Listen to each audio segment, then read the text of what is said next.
Baik, terima kasih rekan-rekan sekalian yang masih ada di sini. Pada hari ini, Bapak Presiden menerima kunjungan Perdana Menteri Malaysia, Datuk Seri Utama Anwar Ibrahim beserta rombongannya. Kunjungan ini dimulai dari kedatangan beliau kemarin malam, kurang lebih pukul 20 waktu Indonesia Barat, yang kemudian dilanjutkan dengan makan malam bersama atas undangan Bapak Presiden di Kartanegara. Dan pada pagi hari ini, mulai dari pagi sampai siang ini tadi, kedua pemimpin bertemu dalam sebuah mekanisme bilateral sebenarnya antara Indonesia dan Malaysia yang kita sebut dengan annual consultation atau konsultasi tahunan pemimpin kedua negara, di mana mekanisme ini terakhir berlangsung di Kuching, Sarawak pada tahun 2017. Baru ini lagi kita bikin annual consultation. Kemudian dari pertemuan yang dilakukan, beberapa hal yang dibahas tentu saja perkembangan hubungan bilateral antara kedua negara, kemudian isu-isu penting di kawasan, dan isu-isu penting global. Jadi tadi juga kedua pemimpin berbicara mengenai kemajuan-kemajuan yang kita capai selama beberapa waktu ini, perundingan perbatasan, kemudian penurunan angka penangkapan nelayan di masing-masing wilayah yang sebelumnya juga banyak menjadi masalah antara Indonesia dan Malaysia. Kemudian juga tadi disampaikan pembentukan community learning center bagi anak-anak dan murid-murid di Semenanjung Malaysia dan di Sabah dan Sarawak, ya, anak-anak dari pekerja migran Indonesia untuk bisa bersekolah di sana. Kemudian juga dibahas tentu saja seperti yang kita ketahui bersama, beberapa hari belakangan ini terjadi eskalasi di perbatasan wilayah Kamboja dan Thailand. Sejak insiden hari pertama, para menteri luar negeri ASEAN sudah saling berkoordinasi mencoba untuk menyampaikan kepada kedua belah pihak untuk sama-sama menahan diri, dan Indonesia juga pada saat itu sudah menyampaikan kepada ketua ASEAN dalam hal ini Malaysia bahwa Indonesia siap untuk melakukan apa saja dalam rangka mencapai suatu suasana deeskalasi gencatan senjata di antara keduanya.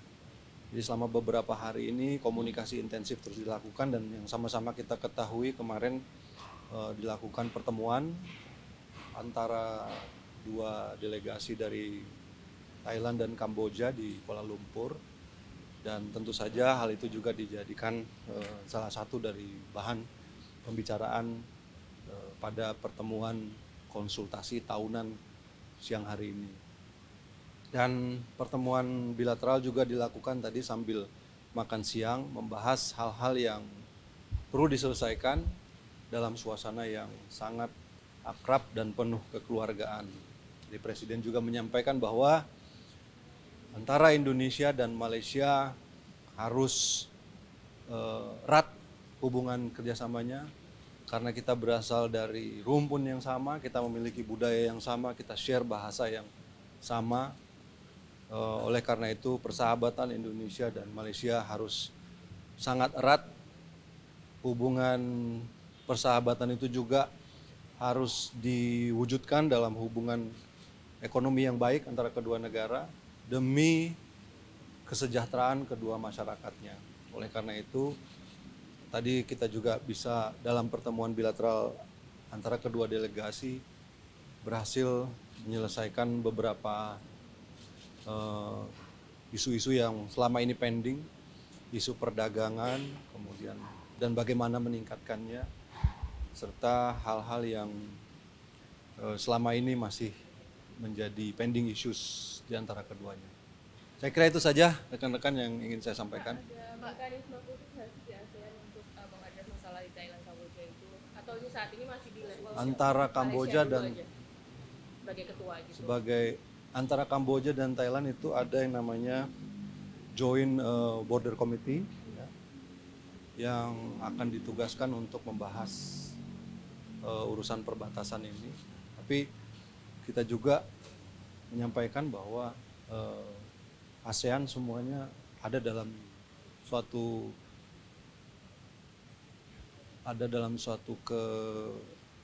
keyakinan yang sama bahwa kita ingin menyelesaikan ini dengan cara kekeluargaan dan dengan cara ASEAN. Pak, Indonesia kan negara yang lain terbesar. Pak, secara spesifik di bidang perdagangan khususnya meningkatkan perekonomian apa Pak yang dibahas? Ada MOU ya Pak? Ya MOU juga Pak. Jadi kita tadi disampaikan dalam pertemuan bilateral itu bahwa diminta ada peningkatan angka dan nilai perdagangan, kemudian beberapa barrier yang jadi beberapa hal yang menjadi barrier antara perdagangan kedua negara juga tadi diminta untuk segera diselesaikan sehingga ada interaksi yang lebih besar di sektor perdagangan. Sebelumnya Indonesia menyampaikan ada 4 MOU dengan Indonesia Malaysia. Apakah tadi dilakukan Pak? MOU ini sudah ditandatangani ya, sudah ada 3 di bidang kalau saya tidak salah pendidikan, kemudian pendidikan, kesehatan, beberapa sudah ditandatangani beberapa waktu yang lalu. Untuk detailnya Pak, boleh detailnya Pak? Detail. Spesifik Pak. Ya, kalau misalnya di pendidikan tadi ya saya sebut CLC, kemudian yang teknisnya nanti diterjemahkan, tapi kan namanya MOU umum ya, hubungan yang lebih baik di sektor-sektor itu. Saya membahas soal pengelolaan Ambalat nggak, Mas? Ambalat Kerjasamanya tingkatannya akan seperti apa? Kita masih melakukan exploratory talk sebenarnya. Modalitasnya seperti apa, terus nanti teknisnya seperti apa, masih panjang perjalanan. berarti tadi tidak dibahas lagi ya? Tadi dibahas hal yang saya sampaikan itu aja. Apakah sudah dipetakan apa saja potensi-potensi yang bisa dilakukan bersama mengenai ekonomi antara Indonesia dan Malaysia? Yang pasti potensi perikanan di situ ada, kemudian potensinya banyak lah nanti di situ. Untuk mekanismenya apakah besar seperti apa itu apakah sudah Belum dibicarakan. Nanti di tingkat teknis akan dibicarakan di kementerian-kementerian terkait. kalau mungkin dari investasi apa tadi kayak disampaikan secara rinci investasi yang akan Terlalu jauh, belum sampai ke sana. Modalitasnya aja kita belum tahu gitu kan. Masih dibicarakan di tahap yang sangat awal. kalau mengenai program-program Pak Kalau- kayak MBG itu apakah tadi disampaikan juga? Sebentar lagi kan implementasi tarif resiprokal. Itu sudah disampaikan. Sebentar lagi akan implementasi tarif resiprokal, semua negara ASEAN juga harus mulai mematuhinya. Tadi juga sempat dibahas nggak? Tidak dibahas secara spesifik, tapi ya itu tadi ya sebagai jadi gini, kita itu sebenarnya kan punya inherent strength. Masyarakat ASEAN ini 680 juta, merupakan populasi yang besar baik dari kalau dilihat dari sisi produsen maupun sisi konsumen. Kenapa potensi yang sedemikian besar ini di samping beberapa kelebihan lain yang kita miliki tidak kita manfaatkan sama-sama. Jadi ada suatu, ini juga sudah saya sampaikan pada saat AMM di Kuala Lumpur, ada satu kesadaran bersama bahwa kita punya satu potensi yang besar secara ekonomi. Mari kita bekerja sama secara lebih erat untuk bisa mengeksploitasi potensi yang kita miliki. Mas, annual consultation ini kan udah dari 2017 terakhir terus baru diadakan lagi. Ini kenapa sih Mas, dan apakah from here on out akan annual lagi diadakan? Saya kira mungkin karena jadwal antara kedua pemimpin yang mungkin belum pas. Jadi ini juga kita baru pas kali ini dan mudah-mudahan ini bisa jadi Karena saya kira banyak hal-hal dan update-update yang perlu terus dikomunikasikan, dan saya kira ini satu mekanisme yang baik. Di samping juga semakin mendekatkan hubungan antara kedua negara. Itu aja ya. Terima kasih ya.